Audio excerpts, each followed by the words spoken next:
पूरे चुनाव के प्रचार भर तनाव, यानी प्रचार की पूरी अवधि में तनाव रहा, फिर मतदान में तनाव, और अब गिनती से पहले भी तनाव ही तनाव।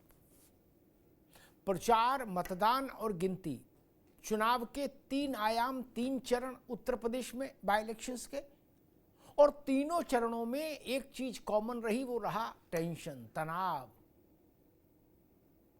इतना तनाव शायद ही उत्तर प्रदेश की नजरों ने हाल फिलहाल में देखा हो, शायद ही।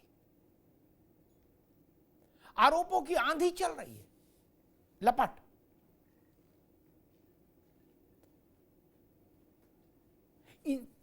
9 सीटों पर कुल जमा चुनाव हुआ है, बाई इलेक्शन। उसमें 3-4 सीटों पर तो समाजवादी पार्टी ने कह दिया कि भाई इलेक्शन ही खारिज कर दो, दूसरा कराओ। यानी 45%, 40% चुनाव तो उन्होंने निरस्ती करने के लिए कह दिया। सैकड़ों बूथ की लिस्ट बन गई कि इनमें सब गड़बड़ हुआ, इनको हटाओ। क्या इतना गड़बड़ हो सकता है कि 40% से ज्यादा इलेक्शन आपको रद्द करने की मांग करनी पड़े? ऐसा कभी हुआ क्या? कहा जा रहा है कि मुसलमान को वोट नहीं डालने दिया गया। ये बड़ा आरोप है कि मुसलमान को उत्तर प्रदेश में वोट नहीं डालने दिया गया। ये समाजवादी पार्टी ने कहा, और यही बात AIM जैसे दलों ने भी कही।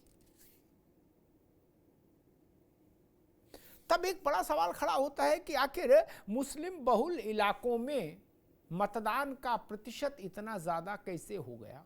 कुंदरकी में इतना ज्यादा मतदान फिर कैसे हो गया? अगर मुसलमान ने वोट ही नहीं डाला तो वोट तो इतना होना नहीं चाहिए था। बूथवार आंकड़े आने को हैं। जब बूथ वाइज आंकड़े आ जाएंगे तो दूध का दूध और पानी का पानी हो जाएगा कि इस प्रचार के में कोई जान है, या ये प्रचार सिर्फ दुष्प्रचार है कि मुसलमान को वोट नहीं डालने दिया गया। कल गिनती है, तय हो जाएगा 9 में कौन कहां खड़ा है, समाजवादी पार्टी कहां खड़ी है और भाजपा कहां खड़ी है। बसपा का हाथी थोड़ा सुस्त है, इसलिए उनको सीट के संदर्भ में कोई भविष्यवाणी उनके लिए उनकी पार्टी के लोग भी नहीं कर रहे हैं, और कांग्रेस तो दौड़ से ही बाहर है, वो तो पवेलियन में है। तो इसलिए कल तो दिन है भाजपा का और सपा का, इन्हीं दोनों का इम्तिहान है, जिसे अदालत में होता है कि जज फैसला रिजर्व कर लेता है और फिर एक तारीख दे देता है, फला तारीख को हम जजमेंट प्रोनाउंस करेंगे, फला तारीख को फैसला सुनाया जाएगा। तो कल फैसला सुनाए जाने का दिन है। फैसला तो 20 तारीख को हो गया, सुनाए जाने का दिन कल है 23 तारीख को। ये तय हो जाएगा कि सपा के आरोपों में कितनी जान है। ये भी तय हो जाएगा कि 27 के महायुद्ध के लिए भाजपा का मनोबल कैसा है और भाजपा को जनता का कितना समर्थन हासिल है। यह भी तय हो जाएगा कि 27 के महासमर के लिए क्या समाजवादी पार्टी के पास वही तेवर कलेवर है जो लोकसभा के चुनाव में उसको मिला था जनता की भारी समर्थन से। टेम्पो वैसे ही है, हाई है कि लो है, ये तय हो जाएगा। लेकिन ये उपचुनाव इस मायने में भी याद रखा जाएगा कि तनाव और तेजाब जैसे शब्दों का आदान प्रदान और भीषण तनाव और बवाल, ये भी इस चुनाव का एक अभिन्न अंग हो गया। 9 सीटें बहुत ज्यादा नहीं होती उत्तर प्रदेश जैसे राज्य में जहां 403 की विधानसभा हो, वहां 9 सीटों का कोई बहुत वो नहीं। और इन 9 सीटों से न सरकार की सेहत पर कोई फर्क पड़ रहा है न स्थिरता पर। उसके बाद भी इसका संदेश बड़ा था, शायद इसीलिए तनाव भी बड़ा हुआ। अखिलेश यादव ने अपनी पूरी ताकत और सामर्थ्य झोंकी और उधर योगी आदित्यनाथ ने भी अपनी पूरी ताकत और सामर्थ्य झोंकी। लोकसभा चुनाव में समाजवादी पार्टी ने अपने को प्रो मुस्लिम वाले टैग से अलग कर लिया था। सिर्फ 4 मुस्लिमों को टिकट दी थी लोकसभा चुनाव में अखिलेश जी ने, लेकिन इस बाई इलेक्शन में समाजवादी पार्टी ने अपने को मुस्लिम पॉलिटिक्स के दृष्टि से प्रोएक्टिव कर लिया। धुआंधार 4 मुसलमानों को टिकट दी 9 में, और जितनी शिकायतें भी समाजवादी पार्टी ने की उसमें मुस्लिम शब्द जरूर रखा। मुसलमान को वोट नहीं डालने दिया गया, मुसलमान को पीड़ित किया, प्रताड़ित किया गया, मुसलमान को डराया गया, मुसलमान को बंदूक दिखाई, मुसलमान को रिवॉल्वर दिखाई, यानी मुसलमान सर्वत्र। ये समाजवादी पार्टी का एक बड़ा शिफ्ट है लोकसभा चुनाव के दृष्टिकोण से। लोकसभा चुनाव में अखिलेश जी जिस रास्ते पर पार्टी को ले गए थे उससे रिजल्ट भी बहुत बढ़िया आया कि हम प्रो मुस्लिम पार्टी नहीं बनना चाहते, नहीं दिखना चाहते। लेकिन इस बाई इलेक्शन में समाजवादी पार्टी मुलायम सिंह जी के कार्यकाल वाली जो रीति नीति थी उसकी ओर चली गई। समाजवादी पार्टी ने अपने को पूरे तौर पर मुस्लिमों की पैरोकारी करने वाली पार्टी के तौर पर रखा, पहले दिन, प्रचार के पहले दिन से लेके और मतदान तक। अब देखते हैं इस चेंज का सपा को लाभ मिलता है या नुकसान होता है। हमारे साथियों ने एक रिपोर्ट तैयार की इस पूरे मसले पर। पहले इस रिपोर्ट को देखिए, फिर मेहमानों से परिचय कराते हैं और फिर बहस में चलते हैं।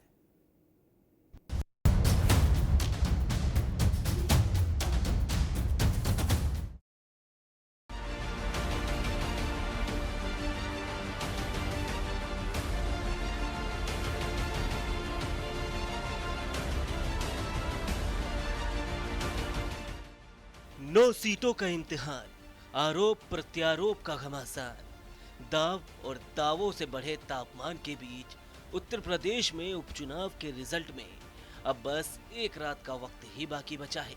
लेकिन वोटों की गिनती से पहले सियासी गलियारों का मौसम भी बदला हुआ है। जीत के दावों के बीच धड़कनें सभी की बढ़ी हुई है। बधाई लेने में अभी हर कोई हिचक रहा है। कि कई बार हम लोगों ने देखा है कि सर्वे जो कहता है वो नहीं होता है। चैनल में भी कई बार बहुत सारे जानकार लोग जो समीक्षा करते हैं उसके हिसाब से भी नहीं होता है। जनता बदलाव चाहती है, बीजेपी हटे, यही सब चाहते हैं। और जहाँ तक यूपी की बात है, यूपी की जनता 9 की 9 सीटें भारतीय जनता पार्टी को हरा रही है। इसीलिए आपने देखा कहीं ऐसा नहीं हुआ होगा जहां पुलिस प्रशासन को आगे कर दिया हो। आप सोचिए, लोकतंत्र में अगर पुलिस वोट डालेगी और अधिकारियों के माध्यम से दबाव बना जाएगा, फिर जनता का क्या? लोगों को उम्मीद है कि 9 की 9 विधानसभा की उपचुनाव की सीटें जीतेंगे। झारखंड और महाराष्ट्र दोनों राज्यों में भाजपा गठबंधन की प्रचंड बहुमत से सरकार बनेगी और कांग्रेस के अगुवाई वाले गठबंधन चारों खाने चित होंगे और समाजवादी पार्टी का सुपड़ा उत्तर प्रदेश से साफ होगा। पहले दिन से ही दिलचस्प रहा यूपी के उपचुनाव का दंगल अब काउंटिंग की दहलीज पर खड़ा है। बावजूद इसके सपा बीजेपी में वार पलटवार और आरोपों का सिलसिला थमने का नाम नहीं ले रहा। समाजवादी पार्टी अभी भी मीरापुर, सीसामाऊ और कुंदरकी में दोबारा चुनाव की मांग करती हुई सुनाई दे रही है। हालांकि दावे जीत को लेकर भी किए जा रहे हैं, लेकिन आरोपों के साथ। मैं स्वयं सीसामाऊ की 5-6 सभाओं में गया, 12-14 मोहल्लों में गया। वहां पर एकदम ऐसा लोगों ने मन बनाया कि भारतीय जनता पार्टी जमानत नहीं बचा पाएगी उन मोहल्लों के वोटर से। अब यही हाल पूरे प्रदेश में थी कि समाजवादी पार्टी के उम्मीदवार 9 के 9 जीतेंगे। उपचुनाव में तनाव की तस्वीरों पर अखिलेश यादव भी लगातार सरकार पर हमलावर है, तो वहीं पुलिस प्रशासन और नौकरशाही की नीयत पर भी वो सवाल उठा रहे हैं।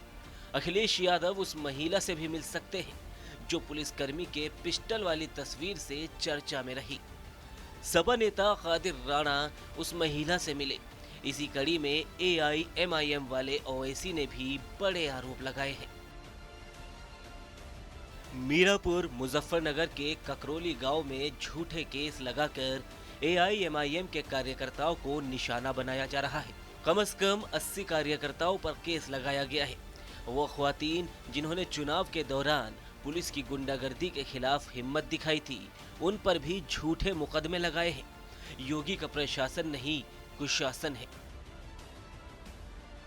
घर और गढ़ बचाने की इस बिसात पर अखिलेश यादव के लिए भी ये उपचुनाव बेहद अहम है, तो वहीं बीजेपी के लिए भी ये प्रतिष्ठा का सवाल है।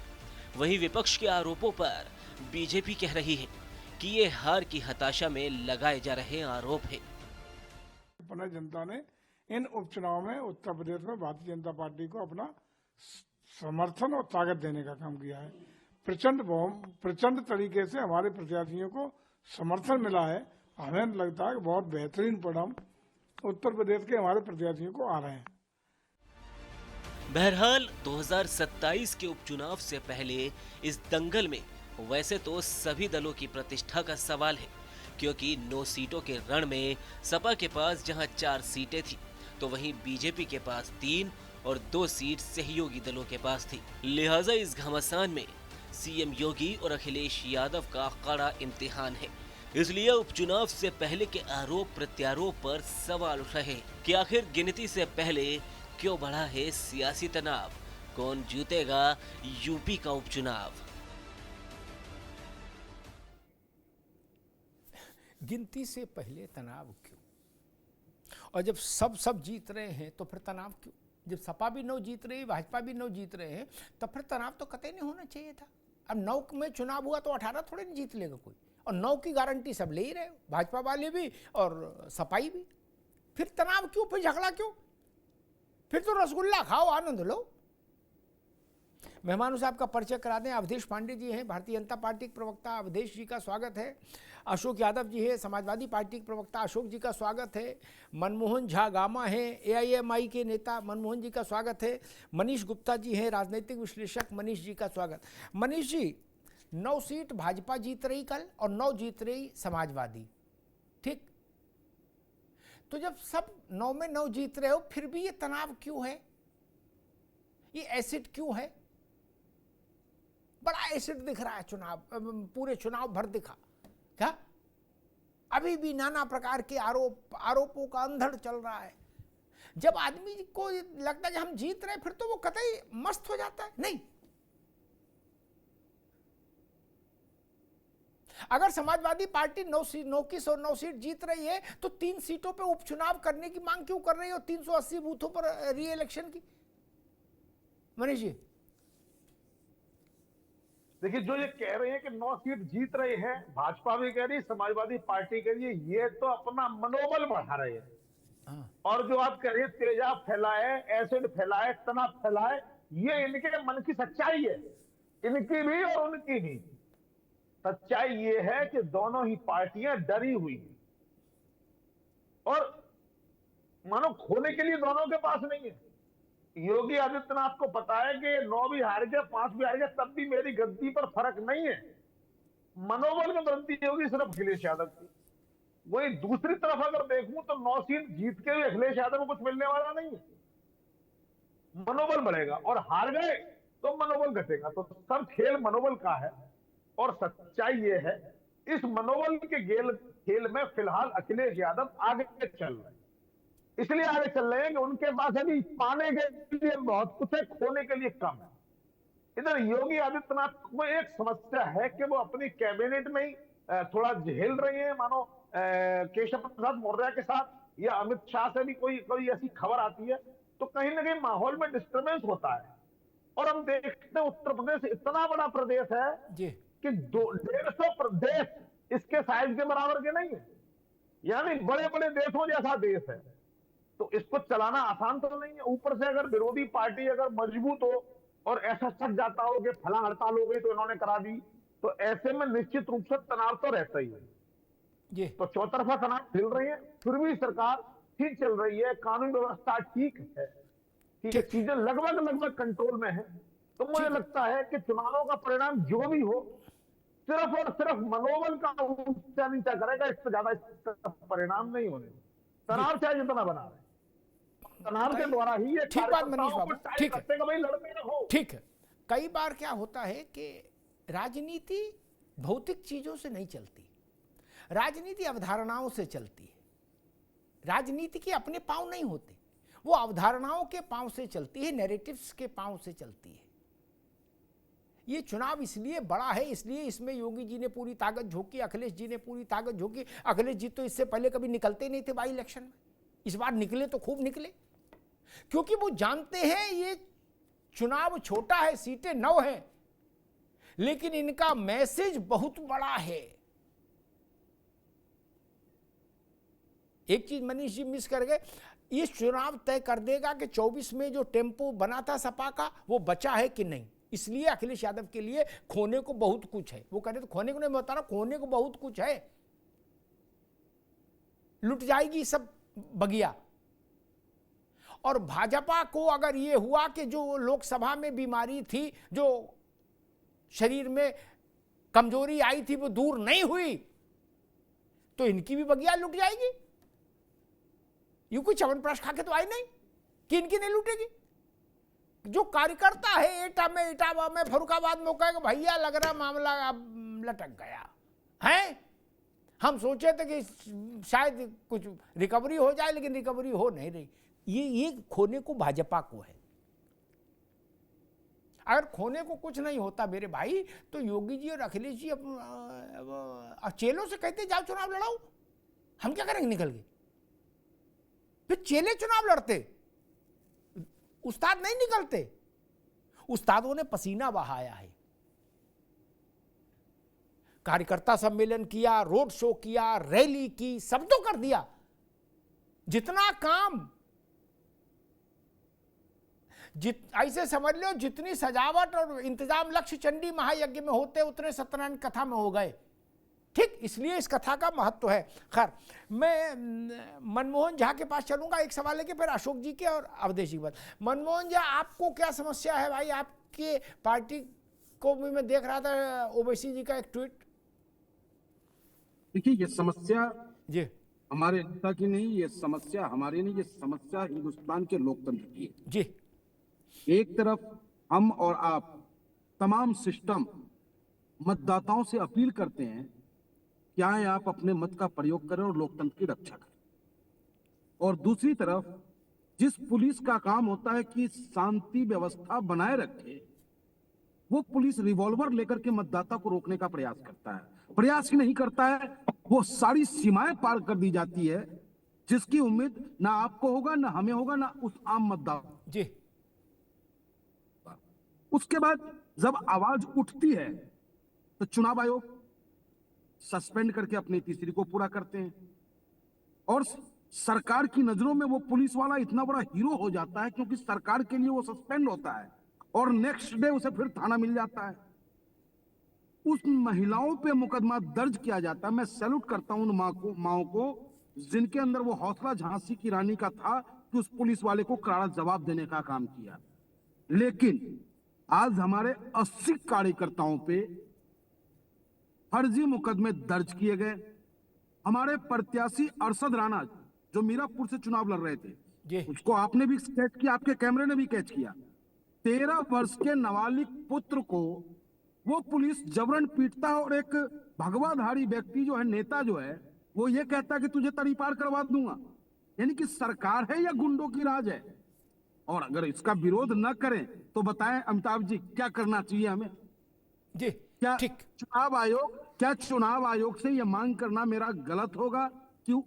किसके सह पे वो इंस्पेक्टर की इतनी हैसियत तो हो नहीं सकता कि वो डायरेक्ट गोली मारने की बात कर रहा हो। और जब उससे कहा जा रहा है कि आप पर्ची भी चेक नहीं कर सकते, तो वो कह रहा है हमें तो गोली मारने का आदेश है। किसने दिया उसे गोली ठीक, मारने का मनमोहन जी, आदेश? ठीक ठीक, रुकना होगा। मैं अशोक जी बात, मुश्किल क्या है, सब लोग आधे आधे पे खेल रहे हैं, जानते सब पूरा है, लेकिन आधे अपने मतलब भर का वीडियो लाते, उतनी बात करते, बोले चलो इसी चुपके से निकल चलो। ये सब खेल बंद करो, अब कल तो रिजल्ट आ ही जाएगा। ये कहाँ दुनिया की बात है? रुक जा भाई, अरे रुको भाई, रुकिए, no, I will not allow, रुक जाओ भी। पूरा डायलॉग ये है, अरे रुको भाई, पूरा डायलॉग ये है उस गली का, तुम्हारे पास आदेश है, पत्थर मारने का आदेश है? ये डायलॉग है, ठीक? पत्थर क्यों मारे गए? ये लोकतांत्रिक व्यवस्था है पत्थर चलाना? पत्थर चलाना लोकतांत्रिक व्यवस्था है? तो ऐसे लोकतंत्र को तो लठ पड़ेगा ही जो पत्थर चलाएगा। कश्मीर समझ लिया था क्या मीरापुर को? क्या वो 13 साल का अरे मीरापुर को कश्मीर समझ लिया क्या? आपने 13 साल के बच्चे देखा, हमने एक 12 साल के बच्चे का वीडियो देखा जो कह रहा मैंने पत्थर फेंके। नहीं, ये गजब बात करते हो यार। कर रहे हो आप डिफेंड कर रहे हो, आप गलत को नो, गलत नहीं कह रहे। नहीं, लोकतंत्र के उत्सव में पत्थरबाजी क्यों? क्या अरे रुको भाई, इनकी बात बंद करिए। मीरापुर में, कुंदरकी में, शीशामऊ में क्या कश्मीर बनाना चाहेंगे कि पत्थर चलेगा? और दूसरी बात मैंने कल भी कही, कहा जा रहा पुलिस लूडो खेलने के लिए लगाई जाती है, लूडो खेलने के लिए लगाई जाती है। और किसी राजनीतिक दल में साहस है तो ये कहे कि हम पुलिस छोड़ रहे हैं, हिफाजत में भी छोड़ रहे हैं और चुनाव में भी छोड़ रहे हैं, है साहस तो बोलो। आपको पुलिस पर भरोसा नहीं ना? कैसे बात है? बोले पुलिस की औकात आप पूछेंगे किस लिए पुलिस लगाई जाती है? ऐसा तो नहीं कि पुलिस वालों से कहा जाए तुम अंताक्षरी खेलना यहां बैठ के, नहीं ना। पत्थर चलेगा तो कानून व्यवस्था की स्थिति को दुरुस्त रखना पुलिस की जिम्मेदारी है। ये जान लीजिए, चुनाव हो और चाहे कथा भागवत हो चाहे नमाज हो, संभल में भी कानून व्यवस्था की स्थिति बनाए रखने की जिम्मेदारी पुलिस की है भैया। गामा साहब समझ गए ना? वहां भी किलेबंदी है पुलिस की। आपको वहां भी एतराज होगा कि पुलिस की किलेबंदी क्यों है। आज बर्क साहब को एतराज हो रहा था। अशोक जी, अब तो कल बक्सा खुल ही जाएगा, खुल जा सिम जी। एक विषय लेकिन जो आया जिसको इन्होंने मनमोहन जी ने भी उठाया, ये क्यों हम मांग करते हैं कि पुलिस से, आज मैं आपके सांसद को सुन रहा था, जियाउर रहमान वर्क को, है शफीकुर रहमान वर्क साहब के पोते को, वो सांसद संबंध, उनको इस बात पर एतराज कि ये जो संभल की जामा मस्जिद है इसके बाहर पुलिस क्यों है इतनी चारों तरफ से? पुलिस से इतनी क्यों चिढ़? पुलिस नहीं रहे, क्यों नहीं रहे? पुलिस का काम ही है कि कहीं बवाल ना हो, इसके लिए पहले से एहतियातन तैनाती रहे। नहीं, चुनाव में भी पुलिस ना रहे, संभल में एक स्थिति डेवलप हुई कोर्ट के आदेश से, वहां भी पुलिस नहीं रहे, तो पुलिस अंताक्षरी खेले प्रदेश भर में, क्या करे? अशोक जी। अमिताभ जी, देखिए, पुलिस अंताक्षरी खेलने के लिए तो नहीं होती है, लेकिन पुलिस लोकतंत्र को कुचलने के लिए भी नहीं होती। पुलिस का काम ये नहीं होता है कि एक तरफ चुनाव आयोग मत प्रतिशत बढ़ाने के लिए पोलिंग बूथ को सजाता है गुब्बारे से, सेल्फी पॉइंट बनाता है, तमाम तरह के प्रमोशंस करता है कि मत प्रतिशत बढ़े, वहीं पे योगी सरकार की पुलिस पिस्टल चलाती है, लोगों का जो चुनाव आयोग के आदेशों का, लिखित आदेशों का अवहेलना करते हुए आईडी चेक करती है और आईडी चेक करके उनको वहीं से वापस करती है। और इसको एक दो नहीं, इस तरह की 40 वीडियो हमारे राष्ट्रीय अध्यक्ष जी ने अपने ट्विटर हैंडल से टैग किया चुनाव आयोग को, 40 वीडियो, और उसका परिणाम रहा कि करीब 1 दर्जन के लगभग पुलिस वाले सस्पेंड भी हुए। तो इस काम के लिए तो पुलिस नहीं बनी है ना अमिताभ जी, पुलिस बनी है लॉ एंड ऑर्डर मेंटेन करने के लिए। लेकिन योगी सरकार की पुलिस क्या कर रही थी उस दिन चुनाव के दिन, ये सवाल अपने आप में यक्ष प्रश्न है। और जो बात आप उस दिन के लिए कह रहे थे, जो पुलिस का जो इंस्पेक्टर था जो पिस्टल ताने हुआ था, आपने कहा कि पत्थरबाजी हो रही थी, तो पत्थरबाजी हो रही थी तो उसके लिए और सारे तरीके हैं, लेकिन निहत्थे महिलाओं पे इस तरह से पिस्टल तान देना, वो एक तरह से पिस्टल महिलाओं पे नहीं था अमिताभ जी, इस देश के लोकतंत्र पे था। जी एक मिनट अशोक जी, एक मिनट फिर आप बोलिएगा। मुझे ये कहने की इजाजत दीजिए, जैसे आपने कहा वो पिस्टल, जैसे ना कि जयप्रकाश जी को लाठी पड़ी थी तो कहा था देश को लाठी पड़ी, आपने उसी से तुलना कर दी, अच्छा है, कोई दिक्कत नहीं, देश पर पिस्टल तान दी हम मान लेते। तो मैं भी ये कहने की इजाजत आपसे चाहूंगा कि मतदान के दौरान पत्थर फेंके गए जिन गलियों से, वो भारत की आत्मा पर पथराव था, वो भारत के लोकतंत्र पर को घायल करने की साजिश थी। वो कैराना को, वो कुंदरकी को और मीरापुर को कश्मीर बनाने का षड्यंत्र था। अशोक जी अब आप कंटिन्यू करिए। अमिताभ जी, देखिए जिस तरह नहीं, का आपकी बात मैंने देखिए, स्वीकार की, मेरी बात भी आप स्वीकार करो भाई, ऐसा तो नहीं हो सकता। अमिताभ जी देखिए 2015 में एक मूवी आई थी बाहुबली, उसमें एक राजा का चरित्र चित्रण किया गया था, जो राजा उसका नाम भल्लाल देव था। वो राजा क्रूरता का, अन्याय का, अत्याचार का प्रतीक था वो राजा, और उसके सामने जो उसका जो प्रतिद्वंदी था वो जनता का सेवक था, जनता का प्रिय नेता था।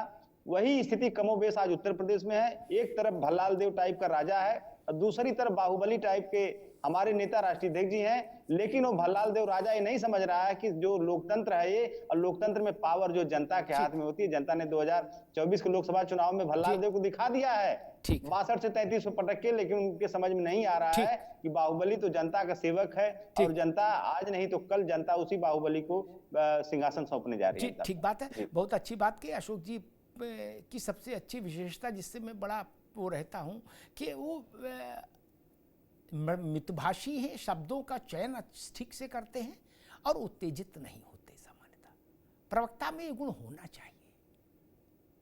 थेतरई थोड़ी नहीं तो बहस का मंच है। अवधेश जी के पास जाऊं उससे पहले एक बात कहूंगा, जो लोकतंत्र का सार तत्व तो अब सपा को समझ में आया, जो अवधेश जी ने, अशोक जी ने हम लोग बताया, ये 14 में नहीं आया, ये 17 में नहीं आया, ये 22 में नहीं आया। 22 में नहीं माना कि लोकतंत्र में जनता ही मालिक है, जनता तय करेगी कौन क्या होगा, इसमें क्या नाराज होना। 22 में कहा गया हमारी सरकार छीनी गई है, चुराई गई है। जनता देख रही कि भैया चोरी, हम तो वोट दिए रहे। आज लोग 24 के चुनाव को अशोक जी कह रहे हैं कि जनता का मैंडेट है और सबको समझना चाहिए, सबको समझना चाहिए। लेकिन मैं कह रहा हूं 14 का मैंडेट भी जनता का था, 17 का मैंडेट भी जनता का था अशोक भाई, 22 का मैंडेट भी जनता का था। इसलिए उतनी ही विनम्रता से वो भी स्वीकार किए जाने चाहिए, और कल का जो मैंडेट आएगा वो भी जनता का ही होगा, वो उतनी ही विनम्रता से स्वीकार होना चाहिए। फिर कल जब हम लोग इस समय बैठे तो फिर किंतु परंतु नहीं, फिर शीर्ष सिर झुका के। अवधेश पांडे जी, आपकी व्यवस्था पर सैकड़ों आक्षेप हैं, सैकड़ों आरोप लगे हैं। मैंने कल भी कहा था कि जो काम भाजपा को करना चाहिए था वो भी नहीं किया।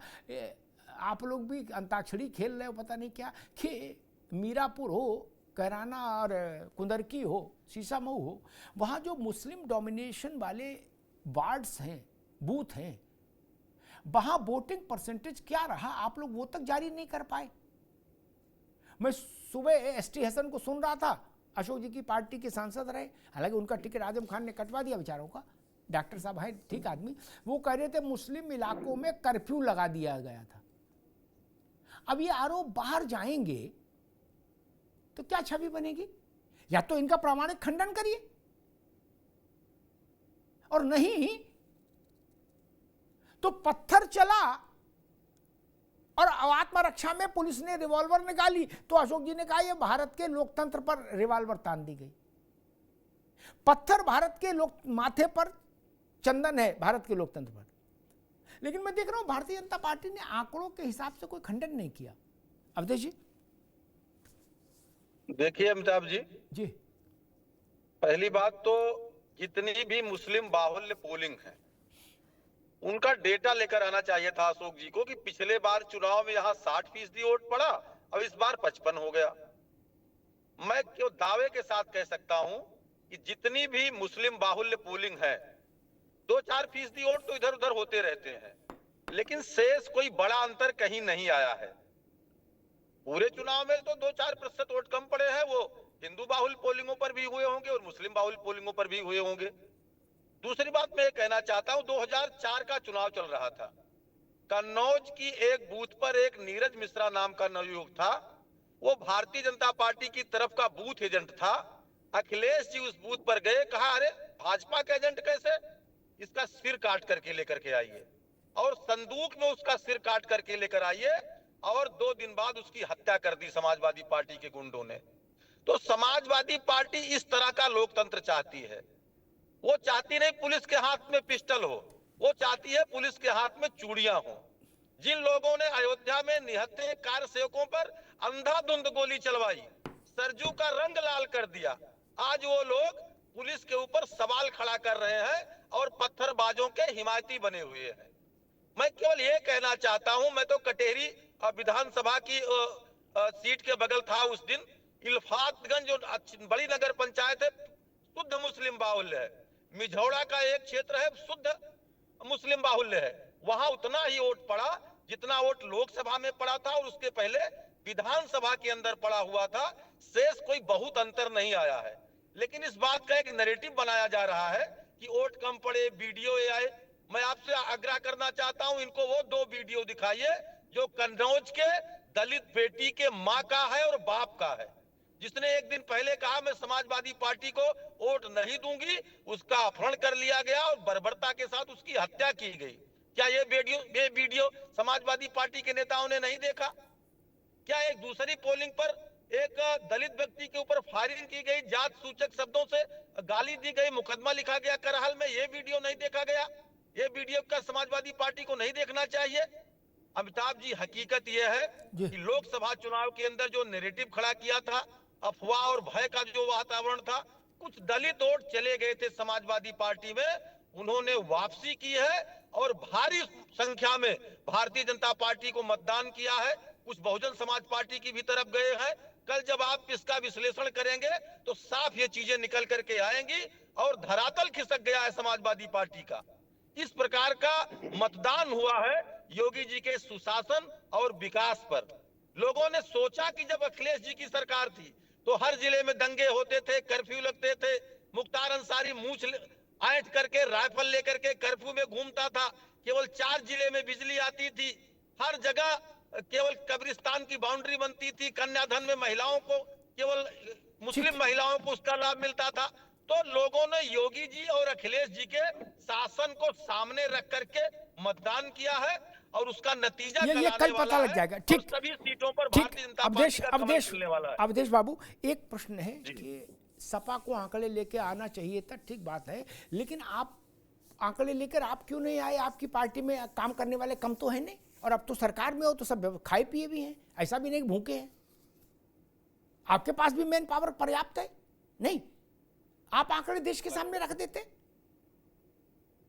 देखिए, विधानसभा से आंकड़े आ गए हैं, वो आंकड़े प्रस्तुत किए जाएंगे और जो आप कह रहे हैं अक्षरशः इस बात को रखा जाएगा। मैं केवल एक विधानसभा की बात कर रहा था क्योंकि वो मेरी जानकारी में था, मेरे पड़ोस की विधानसभा थी। जैसे रामपुर के चुनाव के बाद लोगों ने आंकड़े रखे थे, इस चुनाव के बाद आंकड़े क्यों नहीं रखे जाते? रखे आंकड़े सीसामऊ के, मीरापुर के, कुदरकी के, कि किस बूथ पर लोकसभा में और विधानसभा में कितना मतदान हुआ था और इसमें कितना मतदान हुआ है, उसका फर्क तो लोग भी जानना चाहते हैं। लेकिन ये केवल कुछ वीडियो को लेकर ठीक अवधेश जी, अभी रुकना होगा, अवधेश अभी रुकना होगा भाई। मनीष गुप्ता, मैंने कल भी बात कही थी कि अगर मान लीजिए किसी बूथ पर 1200 वोट है और वहां 800 मुसलमान है और 400 हिंदू है, ठीक, और वहां 60% वोट हुआ, तो ये नैरेटिव तो ध्वस्त हो गया कि मुसलमान को वोट नहीं डालने दिया गया, कर्फ्यू लगा दिया मुसलमानों के लिए।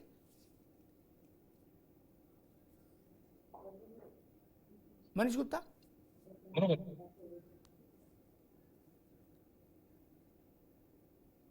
आपने म्यूट कर लिया शायद, उसको अनम्यूट करो भैया। हाँ, मैं ये कहना चाह रहा था, एक बार अपना प्रश्न दोबारा कहेंगे। आपने 60% मुसलमान हैं अगर, और वहां अगर रुकिए, अरे रुको भाई, मैंने कहा किसी बूथ पर 1200 वोटर है, उसमें 800 मुसलमान है, 400 हिंदू है, मुस्लिम डोमिनेशन वाला इलाका है, और वहां 60-65% वोट हुआ, तो ये फिर नैरेटिव तो खत्म हो जाएगा ना कि मुसलमान को वोट नहीं डालने दिया गया, जो मुसलमान था उसको कर्फ्यू में बंद कर दिया गया, उसको बंदूक दिखा दी गई। निश्चित रूप से आंकड़े स्पष्ट कहते हैं कि जब 60% 70% वोटिंग हो गई तो अकेला हिंदू तो डाल ही नहीं सकता, और हिंदुओं का पैटर्न एवरेज 50-60% से ज्यादा का तो है ही नहीं, तो यानी उसके 400 के तो 200 ही वोट पड़ेंगे, बचे 400 वोट तो मुसलमानों ने डालेंगे। तो यानी यहां स्पष्ट रूप से नैरेटिव क्रिएट करने की कोशिश की कि मुसलमानों को वोट डालना नहीं दिया गया, जो कि झूठ साबित हो रहा है। आपकी बात समझ के आ रहा हूं। झा साहब, यही सवाल मेरा जो आप कह रहे हो कि हाँ, जिसमें ओवैसी साहब ने कहा कि शासन नहीं कुशासन है और सब, अगर जब आंकड़े आएंगे फिर तो सबके पास आएंगे आंकड़े, ठीक, बिल्कुल आएंगे साहब। हाँ, और जब उसमें ये आएगा कि जिस गली में मुसलमान सबसे ज़्यादा रहते थे उसमें सबसे ज़्यादा वोट पड़ा, तब ये बात कैसे होगी कि मुसलमानों के यहाँ कर्फ्यू लगा दिया और उनको बहुत ज़्यादा डराया धमकाया गया और लोकतंत्र को बंधक बना लिया गया, तब ये सब डायलॉग कैसे टिकेंगे? साहब जो कुछ भी हम कहते हैं ना, प्रत्यक्षम किम प्रमाण, जो आप हमें दिखाते हो, आप मीडिया ही हमें दिखाते हो कि वहां पे रिवॉल्वर ताना गया, आप मीडिया ही दिखाते हो कि मीडिया वालों के बाइक को तोड़ा गया, आप मीडिया ही दिखाते हो कि किस तरीके से अरशद राणा के बेटे नाबालिग बेटे को थप्पड़ मार करके बंद करने का हमने काम ये किया। भी दिखाया किस तरह से पथराव कर रहे हैं लोग, वो आपने नहीं देखा?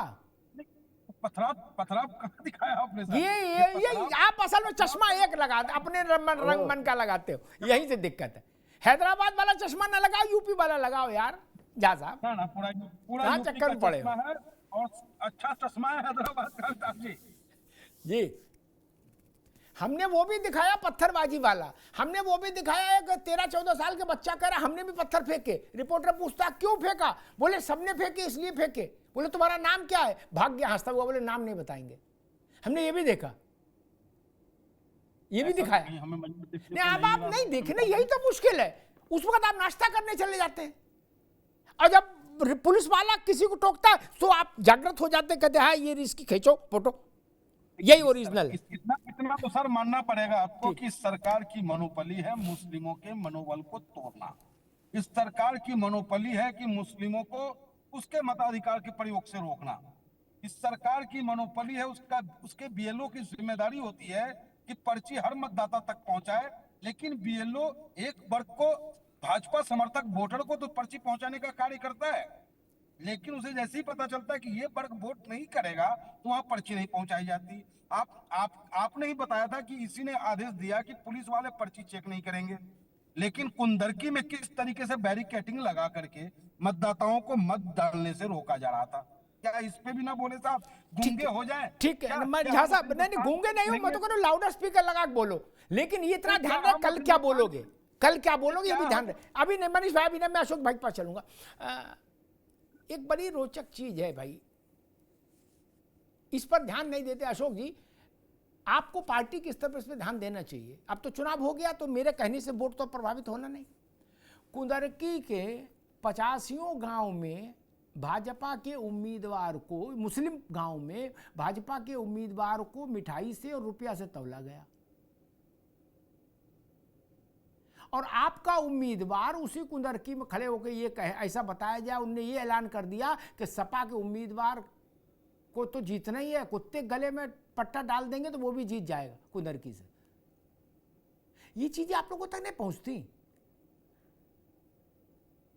आखिर मुस्लिम बहुल गांव में भाजपा के उम्मीदवार का इस्तकबाल कैसे हुआ अगर जमीन पर कुछ बदला नहीं? अशोक जी, हमने वो खबरें चलाई हैं, जो चीजें की आप जो जिस बात की आप चर्चा कर रहे हैं, जी हाँ, वो बात की ऑथेंटिसिटी कितना मुझे नहीं पता इस बात की, लेकिन अरे हमने खबर चलाई महाराज, आप भी गजब करते हो। आपका तो हमारी बात गीता की श्लोक मानो, और आपने जो खबर चलाई उसकी ऑथेंटिसिटी नहीं।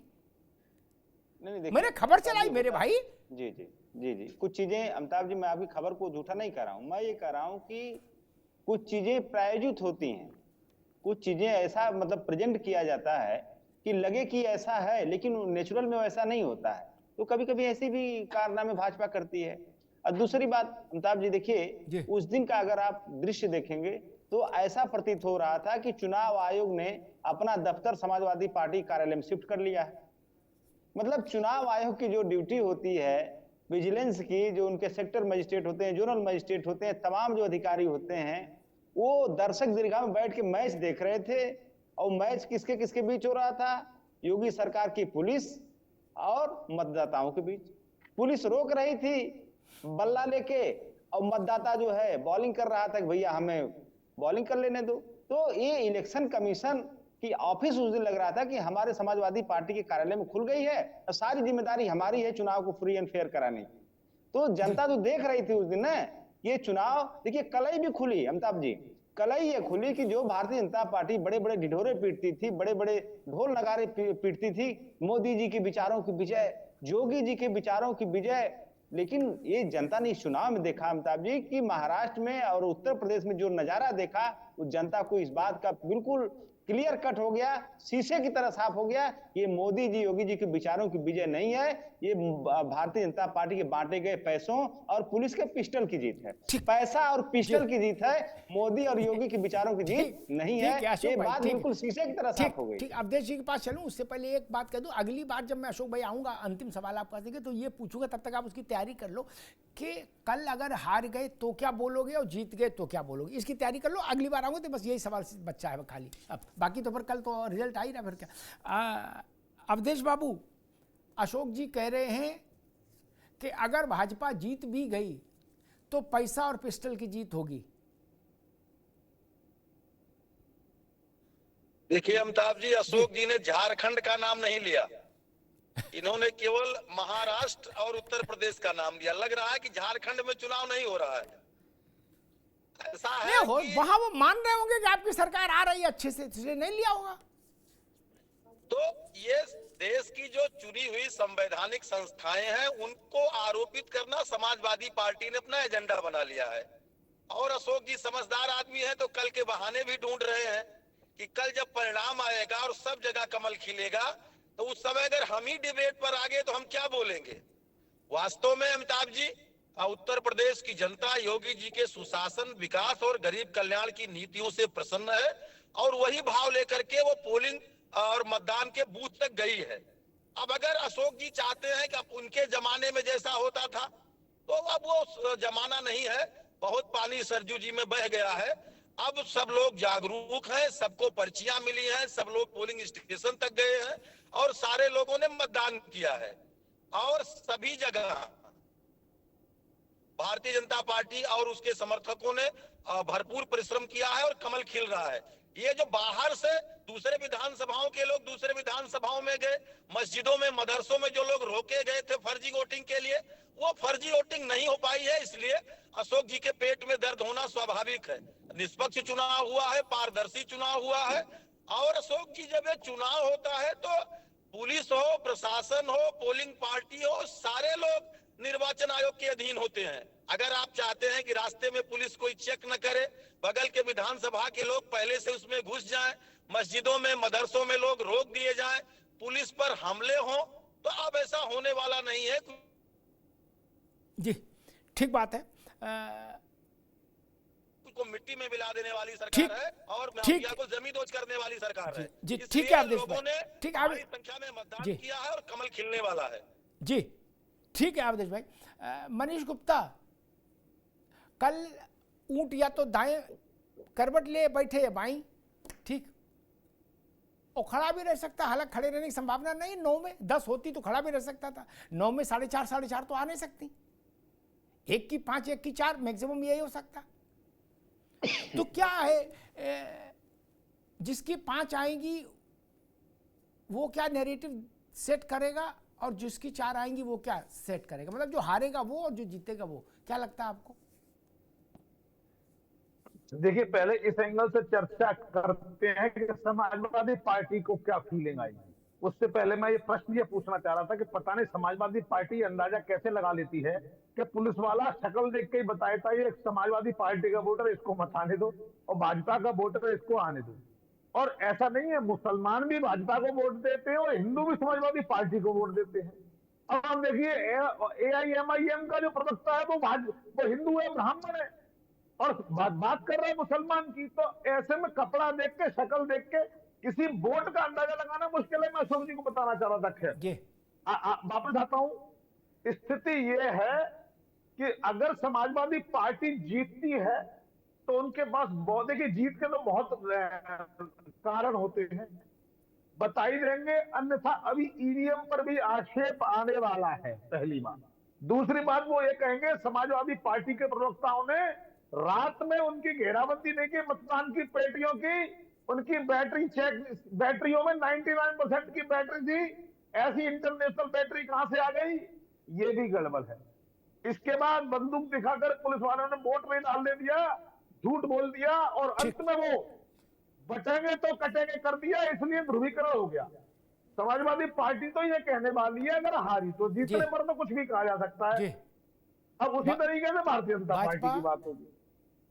अगर भारतीय जनता पार्टी जीतती है तो 100 कारण हारने पर कहेंगे अरे जातिवाद की बात फैला दी, झूठा संविधान की जीत का नरेटिव फैला दिया, देश को जातियों में बांट रहे हैं, इसकी वजह से लोगों को भड़का दिया, दलित बच्ची की हत्या कर दी रेप करके, और इस तरह की बातें।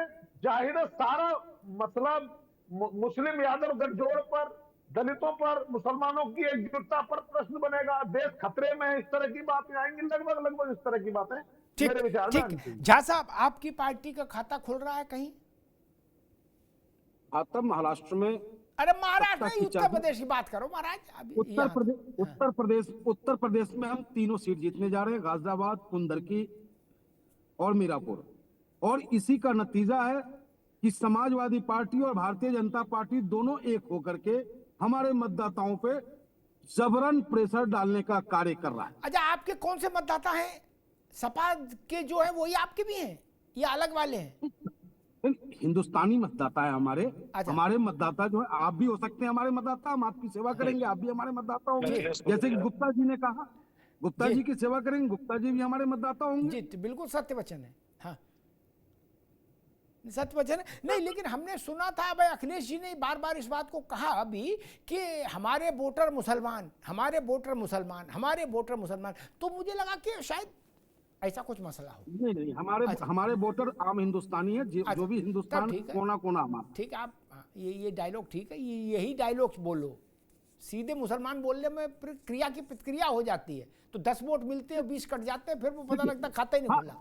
इसलिए ये समझो, इतना आप अगर समझो भैया, अब यही बोलो कि हमारा वोटर हिंदुस्तानी है।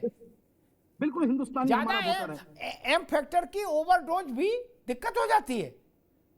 कोरोना की वैक्सीन जितनी लगनी उतनी जरूरी है, डबल लगा दोगे तो फिर तो अगर जुल्म मुसलमानों पे होगा अग्निहोत्री जी, तो मैं किसी पंडित के बारे में तो बोलने से रहा, फिर तो मुसलमानों के लिए बोलूंगा। जुल्म गुप्ता जी पे हो, ठीक है, ठीक है, गुप्ता जी, जब गुप्ता जी की हत्या होती है गोरखपुर में तो भी हमें दर्द होता है, दीक्षित परिवार का कानपुर में हत्या होता है तब भी हमें दर्द होता है, और पहलू खान का हो तब भी हमें दर्द बिल्कुल मनमोहन अब रुक जाओ, ठीक बात कही, ठीक कही। अशोक भाई जी, जीते तब तो हम नहीं पूछ रहे क्या, तब तो फिर कुर्ते में कलप लगाओ और जिधर माइक दिखे उधर कैमरा दिखे और धुआंधार बोलो। हारने पर स्क्रिप्ट तैयार करनी पड़ती है, कोई पार्टी हारे क्या, नेताओं से सलाह मशविरा होता है भाई क्या लाइन लेनी है क्या। मेरी शुभकामनाएं आपको भी, भाजपा को भी, लेकिन फिर भी सिक्का उछला है तो हेड या टेल तो होगा, चुनाव है। तो अगर समाजवादी पार्टी ठीक प्रदर्शन नहीं कर पाई तो आपके हिसाब से क्या कारण होंगे सपा के पास बताने के लिए? क्योंकि अब वो समय है, अब क्या 24 घंटे, अब तो क्या 18 घंटे भी नहीं बचे कुल। जी अमिता जी देखिए, अभी गुप्ता जी कह रहे थे, ईवीएम की बात कर रहे थे, हमारे राष्ट्रीय अध्यक्ष ने कई बार कहा कि हम अगर 80 में 80 सीटें जीत जाएंगे तब भी हम उस व्यवस्था में यकीन नहीं करते जिसमें ट्रांसपेरेंसी का अभाव है। ईवीएम का कोई हमारे यहाँ ऐसा नहीं है, लेकिन जो हमारा वक्तव्य है, चाहे जीते चाहे हारे, वक्तव्य वही है। दूसरी बात, आपने कहा कि क्या जीतने पे क्या बोलोगे, हारने पे क्या, हमें कुछ बोलना नहीं अमिताभ जी, हम तो इसके पहले ही जवाब आपका दे चुके हैं। जो सवाल आप अभी पूछ रहे हैं, हमने कहा एक तरफ पिस्टल पैसा है, दूसरी तरफ उत्तर प्रदेश की जनता है।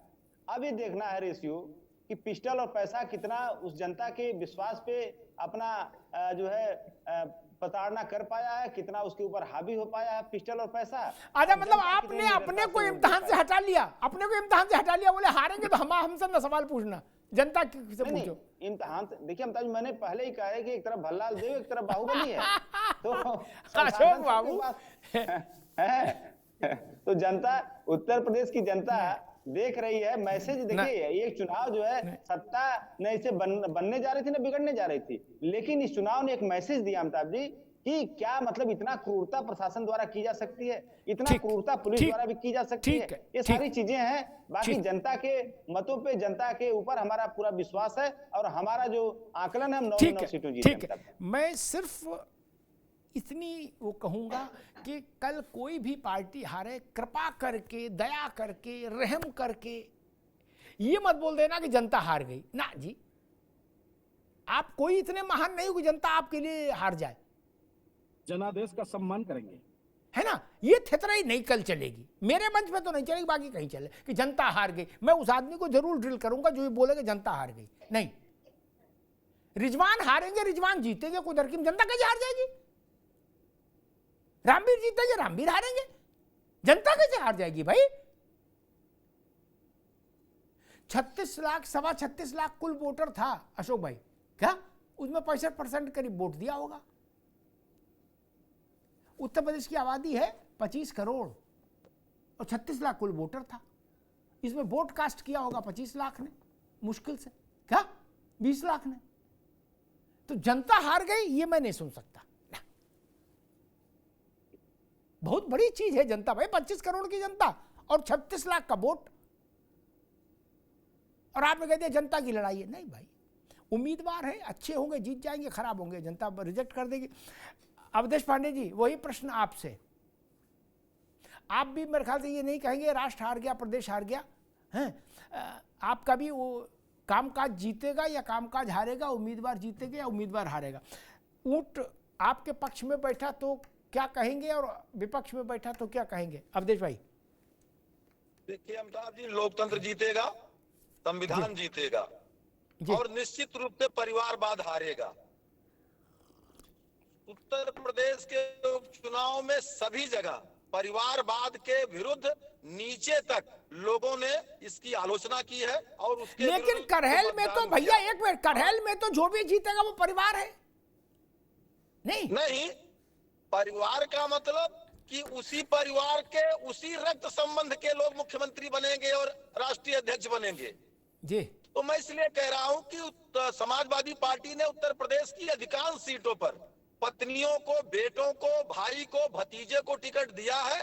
तो जनता एक तरफ है और परिवारवादी एक तरफ है। लोकतंत्र जीतेगा, संविधान जीतेगा और परिवारवाद कल हारेगा, कमल खिलेगा। भाजपा जीत, जनता तो हर हाल में जीतेगी। भाजपा जीतेगी कि नहीं, मसला ये है। निश्चित कमल खिलेगा और सभी 9 सीटों पर तो खिलेगा। महाराष्ट्र और झारखंड में स्पष्ट बहुमत की सरकार बनेगी। जी मनीष जी, 9 ये जीत रहे हैं, 9 अशोक जी जीत रहे हैं, 18 हो गए और चुनाव दुर्भाग्य से 9 ही पर हुआ है। बाकी की 9 कहां से आएंगी? तो बड़ा ही मुश्किल प्रश्न है। तो मुझे लगता है कि कोई भी जीते, हमें तो शुभकामनाएं देनी है। और आंकड़ा ये तो कुछ भी आएगा, लेकिन ये तो सच है कि जैसा कि आपने कहा तनाव तगड़ा है, इसका मतलब तैयारी अच्छी रही दोनों तरफ से। और ये लोकतंत्र की खूबी है कि पूरी ताकत से चुनाव हो, पूरी ताकत से चुनाव लड़ा जाए और जो भी जीते विपक्षी उसको स्वीकार कर ले। बस ईवीएम को दोष ना देना, क्योंकि ईवीएम पर दोष देते ही ये समझ में आ जाता है कि अब आपके पास कुछ और कहने को बचा नहीं। क्योंकि अगर आप स्वीकार करते हैं तो इसका मतलब अगली बारी की तैयारी आपकी और मजबूत हो जानी चाहिए जी। तो मैं समझता हूं कि इस पर बहुत ज्यादा मेरे पास कहने के लिए है नहीं जी। एक बुनियादी व्यवस्था जो है भारत में, चुनाव की जो व्यवस्था है, उसकी जानकारी सब बड़े नेताओं के पास है, छोटे नेताओं के पास भी है। हमेशा से एक ही व्यवस्था है। आचार संहिता लागू होते ही, यानी चुनाव के कार्यक्रम की घोषणा के साथ ही तत्काल प्रभाव से चुनाव वाले इलाके में जो ब्यूरोक्रेसी है, कार्यपालिका है, वो चुनाव आयोग के अधीन हो जाती है। सरकार रामलाल की हो, श्यामलाल की हो, फिर उसके अधीन नहीं रहती। निलंबन, पोस्टिंग, बर्खास्तगी सब चुनाव आयोग ही करता है, सरकार नहीं कर सकती। ना महाराष्ट्र में एकनाथ शिंदे कर सकते थे, ना यहां हेमंत कर सकते थे झारखंड में, ना योगी जी कर सकते थे उत्तर प्रदेश में। फिर भाई आप हंगामा क्यों कर रहे हो? आचार संहिता नहीं लगी होती तो ये बात समझ में आती थी कि भाई सरकार ने पुलिस को इशारा कर दिया। प्रशासन तो सीधे चुनाव आयोग को रिपोर्ट करता है। और जब तक आचार संहिता हटती नहीं है तब तक उसका बॉस चुनाव आयोग है। आपने देखा कि जिलाधिकारी मुख्यमंत्री को रिसीव करने जाते हो चुनाव में? नहीं। चुनाव नहीं होता तो खड़े होते हैं, नहीं ना। मंत्री को रिसीव करने कोई एडीएम जाता हो? नहीं। सामान्य दिनों में प्रोटोकॉल ऑफिसर होते हैं, वो जाते हैं जब ये लोग आते हैं, मंत्री और गण। ये भारत के चुनाव की क्रियाविधि का अंतर है, इसको समझिए। मनमोहन जी भी, अशोक जी भी और अवधेश भाई भी। इसे झाड़ू से मत लगाओ यार कि चाहे जो भी ले रहो। आपके अनुकूल परिणाम नहीं आया, ये नहीं आ सकता, इसका अर्थ ये नहीं है कि भारत में चुनाव कराने की जो व्यवस्था है वो कलंकित हो गई। नहीं। आप जब जीते, यही चुनाव आयोग था, अशोक जी जानते हैं इस बात को। यही लेकिन कई बार प्रवक्ता के कारण कुछ चीजें कहनी पड़ती हैं, वो जिम्मेदारी ऐसी है। यही शासन था, यही चुनाव आयोग था, यही थाने थे, यही पुलिस थी, यही बंदूक थी। लोकसभा का चुनाव हुआ, समाजवादी पार्टी ने 37 सीटें जीती, अपने जीवन की सबसे बड़ी उपलब्धि हासिल की। कैसे कर ली भैया? जब मुसलमानों को वोट ही नहीं देने दिया गया तो आपकी तो 7 सीट नहीं आनी चाहिए थी। फिर एम वाई में अगर एम को वोट ही नहीं देने दे रहे ये लोग, अवधेश जी के लोग, पार्टी के लोग, तो फिर आपकी सीट कैसे आई? और इतना लंबा लकीर मत खींचिए जिसको बाद कल परिणाम थोड़ा दूसरा आ जाए तो सब। मान लीजिए एक उदाहरण देता हूं, अशोक भाई, अगर मान लीजिए कल कुंदरकी, मीरापुर या शीशामऊ में से कोई एक आप जीत गए, क्या तो पिछले 3 दिन का बोला कहा सब वापस हो जाएगा, ध्वस्त हो जाएगा? नहीं, कि हमारे लोगों को वोट नहीं डालने दिया गया। तो जब आपके लोगों को वोट नहीं डालने दिया गया तो आप जीत तो सकते नहीं। फिर 9 सीटें कहां से आ रही हैं? अगर भाजपा भी ये कहे कि हमारे लोग वोट नहीं डाल पाए तो ये भी नहीं जीत सकते। फिर कैसे जीत सकते हो जब आपके आदमी को वोट ही नहीं पड़ा? मुझे लगता है कि चुनाव से पहले, आचार संहिता से पहले शासन की भूमिका होती है प्रशासन में, और वो विधिसम्मत भूमिका है। पॉलिटिकल गवर्नमेंट जो है, राजनीतिक सत्ता जो है, वो सर्वोच्च है। मुख्यमंत्री हेड ऑफ द एग्जीक्यूटिव है स्टेट का, प्रधानमंत्री हेड ऑफ द एग्जीक्यूटिव है देश का। किसी को मुख्यमंत्री ना पसंद हो, अशोक जी 15-16 का 15 का समय रहा होगा, अखिलेश जी की सरकार थी उत्तर प्रदेश में, और दिल्ली में मोदी जी आ गए थे। एक कार्यक्रम में हमको भाषण देना था, वो भी थे, अखिलेश जी भी थे। क्या मालूम मैंने क्या कहा था? मैंने कहा था कि किसी को अच्छा लगे या खराब लगे, प्रदेश का चेहरा मुख्यमंत्री होने के नाते अखिलेश यादव और देश का चेहरा प्रधानमंत्री होने के नाते नरेंद्र मोदी। क्या मेरे लिए लोकतंत्र का मतलब यही है। अच्छा लगे तो 1 गिलास पानी पियो और बुरा लगे 2 गिलास पी लो। मेरे लिए यही है। मैं इसीलिए जनता के द्वारा चुने हुए मुख्यमंत्री और प्रधानमंत्री के संदर्भ में कभी सस्ती और हल्की टिप्पणी नहीं करता। ये उनका अपमान नहीं है, ये जनता का अपमान है जिसने माथे पर तिलक लगाया है। राज तिलक जनता करती है भाई। कोई परिवार करता है क्या? नहीं। कोई पार्टी कर सकती है? नहीं। कोई मोहल्ला कर सकता है? नहीं। कोई एक बिरादरी कर सकती है? नहीं। कल जो भी परिणाम आए उसे लोकतंत्र की विजय के रूप में स्वीकार किया जाना चाहिए। चुनाव आएंगे जाएंगे, लोकतंत्र अक्षुण्ण रहना चाहिए, उसकी मर्यादा, उसकी गरिमा अक्षुण्ण रहनी चाहिए। मैं सिर्फ इतना ही निवेदन करूंगा। फिर उस वक्त दिल बड़ा करिएगा, जो जीता हो उसको बधाई दीजिएगा और जो हारे वो अपनी कमियों पर गौर करे। 27 का ये सेमीफाइनल है, ट्रेलर है, 27 थोड़ी ना है, 27 में तो समय है। जो पीछे रह जाएं कल दौड़ में, वो 27 के लिए अपना स्टेमिना और डबल करें, फिर 27 में लड़ाई लड़ने जाए। लेकिन लोकतंत्र को लांछित मत करिए। धन्यवाद।